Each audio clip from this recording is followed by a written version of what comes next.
How's it? Today is not Friday, February 13th. Friday the 13th. Well, it's not Friday. Today is actually Sunday the 15th because I was unable to record this video, or this audio at least, when I was home.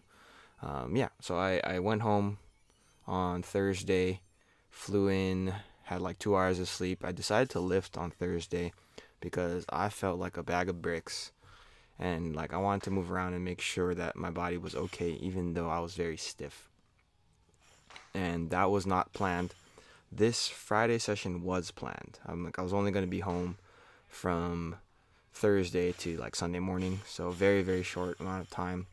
Typically I do this lift session on Saturday. So it's usually big Saturday, but it's Friday, the classic big Friday where you do both lifts. Most people max out on Big Friday, popularized by I think Ilya Ilin, maybe before that too. But yeah, I on Friday I lifted very well. I was very very very happy with how things went. I did have a lot of misses, but that is okay. I was lifting with my brother and then Jim Moser at Valley Isle Fitness. I love lifting here. I have actually a few videos at this spot over the years. I think the bars are really great. I think the weights are really good, and like just having Jim Moser around is really really cool. He is. I'm not sure if he was like a national level lifter when he was lifting. He's old. He's like probably in his 70s. You'll see him in the video here later, but I didn't expect him to be there on Friday, and then when he showed up, I was like halfway through my warm ups. He said hello, and then he just went to his office. And then my brother went to go talk to him, and then my brother was like, "Okay." Jim wanted my brother to go get him when I reached my top set. And on Friday, my goal was just to do 95 for snatch. Whew, that didn't feel super good on that one. 95 for snatch here, and then clean and jerk 125. But because 95 went pretty well, and because Jim was there, my brother was there, I was like, okay, I'm gonna try 100. And you can see here, first attempt, I was a little far away from the bar, but I felt like a lot of it was the bar feels very light. Oh, there's my brother, there's Jim, and we're actually looking at the board over there. He has his numbers there from what he used to be able to do, but yeah, I it was really a great environment to be lifting with both of those people, like two people I respect a ton. Yeah, and like he was giving me a lot of like not a lot of technique cues, but a lot of just encouragement, and that is I feel like that is what a lot of people, especially if they're not like really familiar with the way that you lift. I feel like a lot of people tend to overcoach. But yeah, he was just like, dude, you can do it. Just gotta get these things right. Like you have plenty of power, you have plenty of speed, your positions are there. You're just not doing it. And I was just like, okay, I'm gonna try harder every single time. And I kept on trying, kept on trying. And this is the one I do make. We'll take a look here. And I second guessed this lift from the ground, and I was just like, I don't even know if this is gonna go well. But speed under was really great, and yeah, I was super happy with that. Um, and yeah, he's such a nice guy.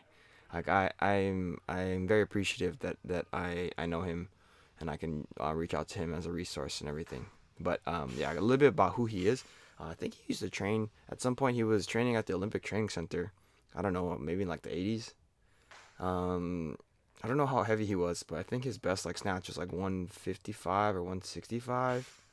His best clean jerk is like 210 or something like that.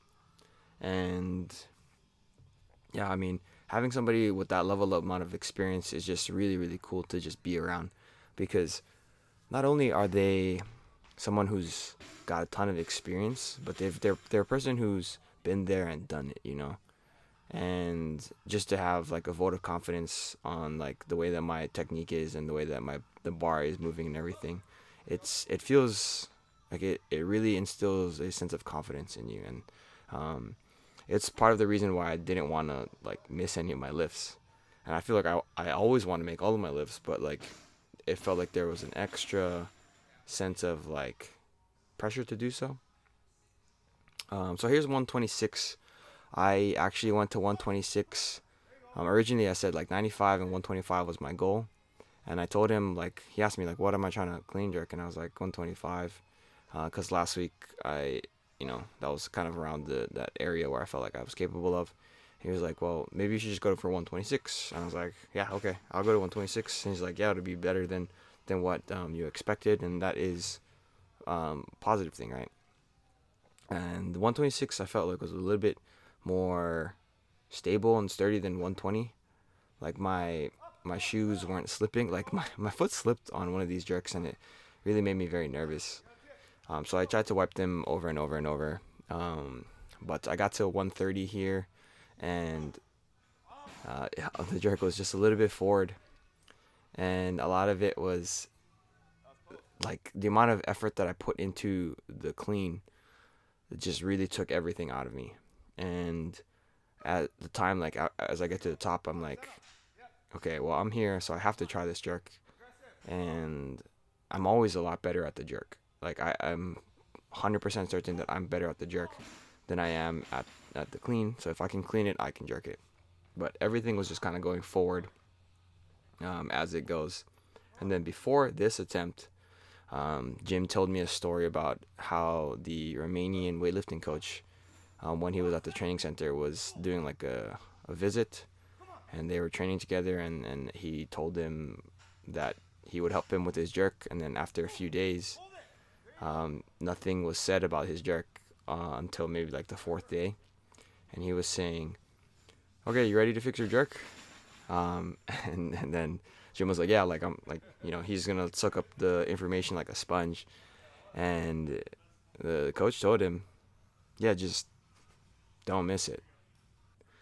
And he was saying for many years after that, he didn't miss a single jerk. Oh, here's my brother. Like, look at how hard I struggle with 130. Look at how easy this is for 130 for him. This is probably the first time he's clean and jerked in over a year, something like that. So much stronger than I am, so it's always like a milestone to try and catch up to him. But yeah, going back to what Jim was saying was like if he told me just don't miss it, just make the jerk, just do it, right? Because at a certain point, it's a lot of the grit from the actual movement or the technique is not the biggest defining factor about whether you're going to make the lift. It's more like how hard do you want it, like the actual grit in it is like how much do you want it. But yeah, after that I did my snatch deadlifts, went up from 110 to 150 like I've been doing for a while, and then that last one I like smashed my boto. If you guys know what that is, then that was hurting, so I was like, yeah, a little bit painful. At that point, I didn't even know if I wanted to do my front squats. I felt like it would have been a big effort, mentally and like physically, of course. But I was like, okay, like I don't have a time crunch today.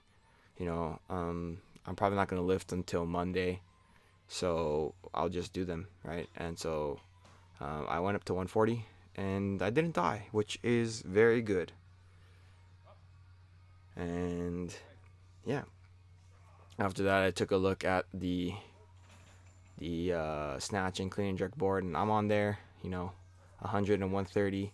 I don't know who any of those people are. Well, actually, I know the person at the top.